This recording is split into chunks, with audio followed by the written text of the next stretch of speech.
Finally guys, अभी हम महाकालेश्वर मंदिर के अंदर से दर्शन करके निकले और अभी हम 6 प्लेस पे जाने वाले हैं जो कि मुख्य माने जाते हैं, जिसमें कि पहला आता है स्थिरमन गणेश मंदिर, देवी हरसिद्धि शक्तिपीठ, काल भैरव मंदिर, सिद्धवट मंदिर और मंगलनाथ मंदिर और लास्ट में आता है हमारा संदीपनी आश्रम।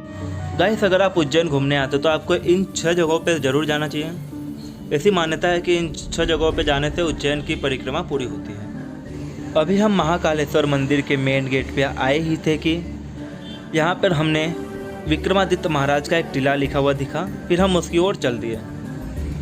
हाँ गाइस, ये वही विक्रमादित्य हैं जिनके बारे में आपने कहानियाँ में पढ़ा है कि जो राजा कभी किसी से अन्याय नहीं होने दिया, जिससे देखते ही दुश्मन थर-थर काँपने लगते थे। और विक्रमादित्य के साथ ही जुड़ी है उनकी सिंहासन बत्तीसी की कहानी। तो आइए चलते हैं हम उसकी ओर। हम जैसे ही सीढ़ी से ऊपर आए, हमको यहाँ पर महाकाल भैरव की एक प्रतिमा देखने को मिली और उनके सामने उनका वाहन जो कि श्वान अर्थात कुकुर है वो भी देखने को मिला।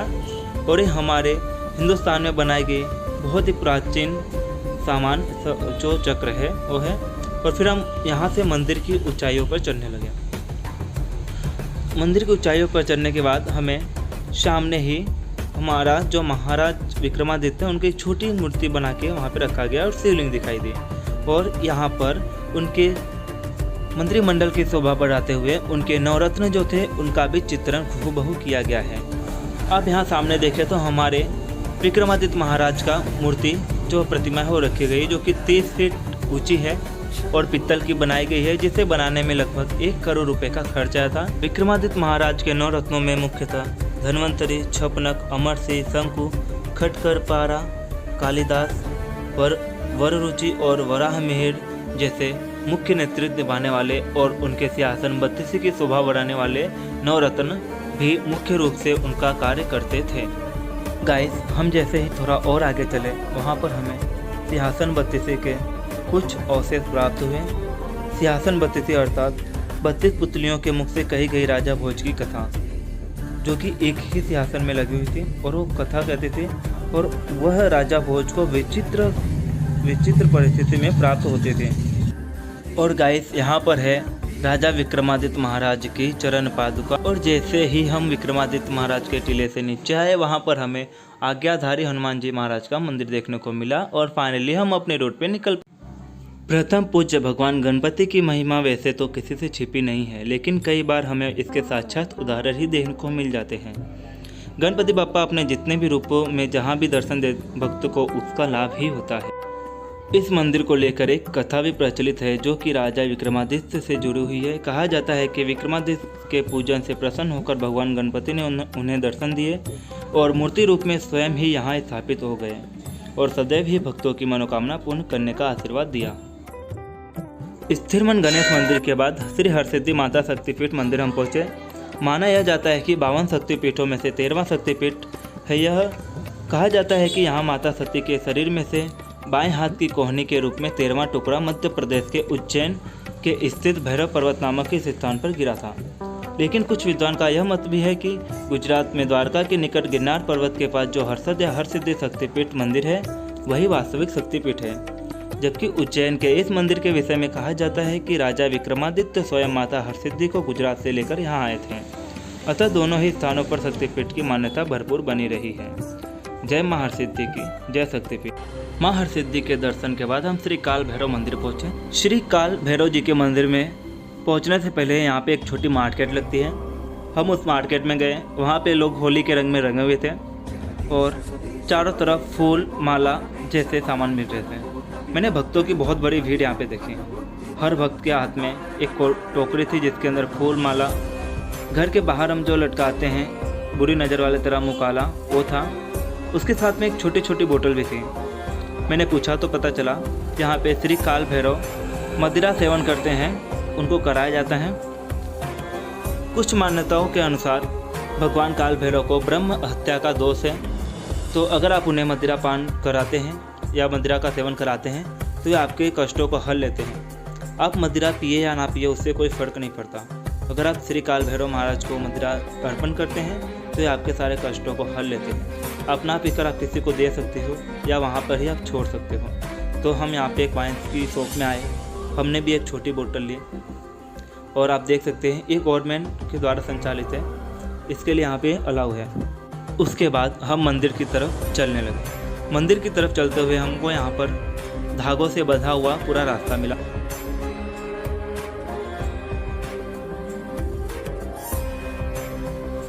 और गाइस फाइनली हम दर्शन किए, लेकिन बहुत ज़्यादा भीड़ होने के कारण हम अच्छी तरह दर्शन भी नहीं कर पाए। वहाँ के जो गार्ड थे वो हमको बोले कि ठीक है भैया आप आके जाओ, कोई बात नहीं, तो हमको बाहर निकलना पड़ा। भैरव मंदिर के दर्शन के बाद हम श्री सिद्धवट मंदिर पहुँचे। सिद्धवट मंदिर अर्थात विमल जल वाहिनी शिप्रा के मनोहर तट पर सिद्धवट का स्थान है। जिस प्रकार वृंदावन में वंशीवट है तथा गया में गयावट है, उसी प्रकार उज्जैन में पवित्र सिद्धवट है। वैशाख मास में यहाँ भी यात्रा की जाती है। कर्मकांड, मोक्ष, कर्म, पिंडदान एवं अंत्येष्टि के लिए प्रमुख स्थान माना जाता है। नागबलि, नारायण बलि विधान प्रायः यहाँ होता रहता है। हिंदू पुराणों में इस स्थान की महिमा का वर्णन किया गया है। यहाँ 3 तरह की सिद्धि होती है, संतति, संपत्ति और संतति। तीनों की प्राप्ति के लिए यहाँ अलग अलग प्रकार से पूजा की जाती है। संपत्ति अर्थात पितरों के लिए अनुष्ठान किया गया, संपत्ति अर्थात लक्ष्मी कार्य के लिए वृक्ष पर अच्छा सूत्र बांधा जाता है, और संतति अर्थात पुत्र प्राप्ति के लिए उल्टा साथिया भी बनाया जाता है। यह वृक्ष तीनों प्रकार की सिद्धि देता है, इसलिए इसे सिद्धवट कहा जाता है। सो गाइस, मैंने भी अपने दादाजी के लिए यहाँ पर पूजा किया, और यहाँ पे हमने भगवान शिव को जो दूध का अभिषेक भी कराया। श्री महाकाल, जय श्री महाकाल। देखिए आप लोग जिस मंदिर पे जा रहे हो ये मंगल का मंदिर है। सभी ने 9 ग्रहों का तो नाम सुना ही होगा।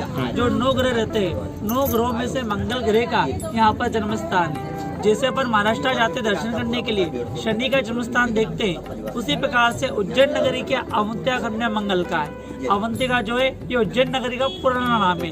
यहाँ पर शिव रूप में चावल के भात का पूजा होता है। इस प्रकार से यहाँ पर चावल की भात का पूजा होता है। जिसे पर महाकाल जाते हैं, भस्म चढ़ती ना, यहाँ पे चावल की भात चढ़ाई जाती है। शिव जी का मस्तक का पसीना जो है वो इसी जगह भूमि पे गिरा था, और भूमि के फिर 2 भाग हुए थे और महामंगल उत्पन्न हुए थे। और अभी आप लोग अंदर जाओगे दर्शन करने के लिए तो माता प्राचीन भुवनेश्वरी का मंदिर देखते हो, जो कौन है? पृथ्वी माता है, महामंगल की माता जी।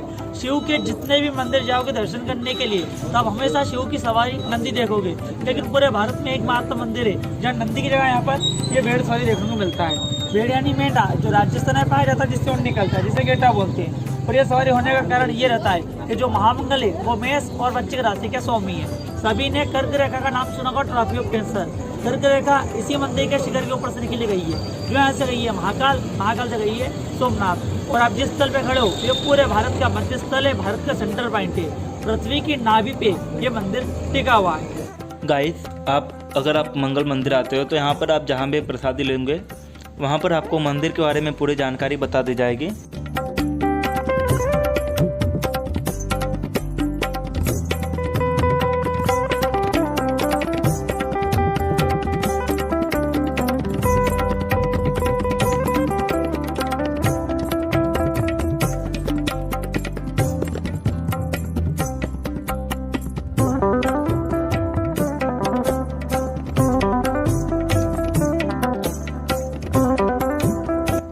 यहाँ माता भुवनेश्वरी का मंदिर है, जिन्हें हम पृथ्वी माता के रूप में जानते हैं। यहाँ का चक्कर लगाने पे मंदिर का पुण्य मिलता है, ऐसी महिमा है। संदीपनी आश्रम अर्थात भगवान श्री कृष्ण, श्री बलराम और श्री सुदामा जी महाराज जी का यह स्कूल है। महर्षि संदीपनी जी के आश्रम में हम प्रवेश किए। वहाँ पर हमें एक मंदिर देखने को मिला, जिसके अंदर भगवान शिव जी महाराज की शिवलिंग रूप में पूजा की जाती है, और वहाँ पर आज के टाइम में भी वैजयंती माला मिलती है। और उसके बाद हम श्री कृष्ण पाठशाला के प्रमुख दर्शन करने के लिए निकल पड़े। ये देखिए, यहाँ पर भगवान श्री कृष्ण, सुदामा जी महाराज और बलराम जी यहीं पर बैठ के तीनों अपनी पढ़ाई पूरी की थी। और उसके बाद हमें यहाँ पर एक छोटा सा म्यूजियम टाइप में देखने को मिला, जहाँ के चारों तरफ दीवारों पे ऊपर नीचे 10 दिशाओं में भगवान श्री कृष्ण की अलग अलग प्रकार से पेंटिंग की गई थी कि भगवान कृष्ण यहाँ पे किस बार खेलते थे, किस बार से उन्होंने स्टडी किया, उसकी पूरी जानकारी यहाँ पर दी गई थी। गाइस, ये वही तालाब है जहाँ से भगवान श्री कृष्ण अपनी इंक लेते थे या अपनी शाही भरते थे। मानना यह जाता है कि आज तक यह तालाब कभी भी सूखा नहीं पड़ा गया है। जहाँ पर कृष्ण भगवान की चरण पादुका भी रखी गई है।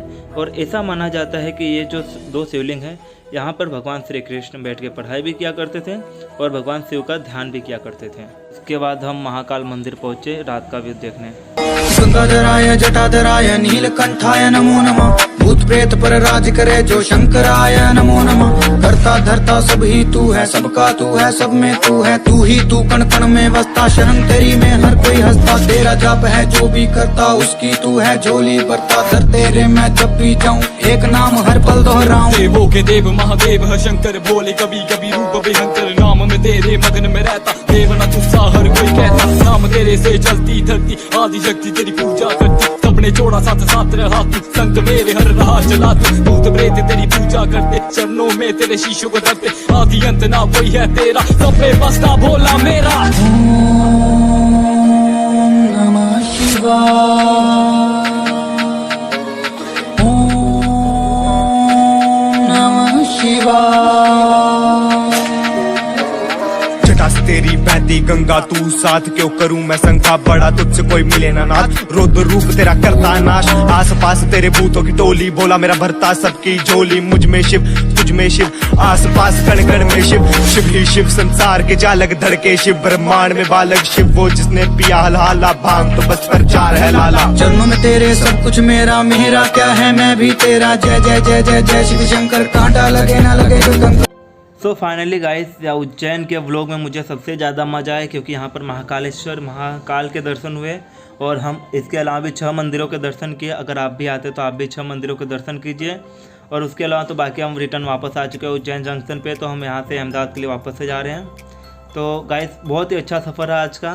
तो आई होप आपको वीडियो अच्छा लगा हो, तो शेयर कर दीजिए, दोस्तों के बीच में फैला दो यार गाइस। मिलते हैं नेक्स्ट वीडियो में, तब तक के लिए टाटा बाय बाय। ये भोले को सब प्यार है करते, त्रिनेत्र से सारे डरते। हर हर हर महादेव है मेरे भोले बाबा, मुझे चरणों में ले ले।